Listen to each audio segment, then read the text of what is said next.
Good morning friend. তো আমার যে নতুন গাড়িটা ছিল ওটা পুজো করানো হয়নি, তো জাস্ট পুজো করালাম। নতুন গাড়িতে পুজো করাতেই হয়। তো আমাদের বাড়ির পাশে একটা মন্দির আছে, খুব বড় মন্দির, তো ওইখানেই পুজো করালাম মায়ের কাছে।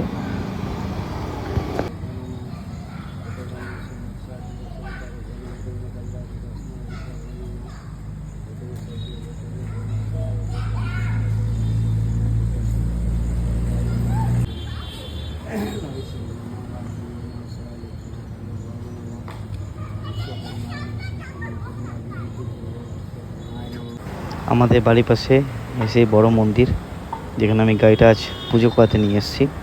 খুব সুন্দর, মানে নিরিবিলি একদম শান্তি একটা পরিবেশ থাকে। এই ঠাকুরমশাই ডাব ফাটিয়ে গাড়িটাকে শুদ্ধ করে দিচ্ছে। ডাবে যা দাম, প্রচুর দাম। এইটুকু ডাবটাই নিয়েছে 70 টাকা, প্রচুর দাম ডাবের।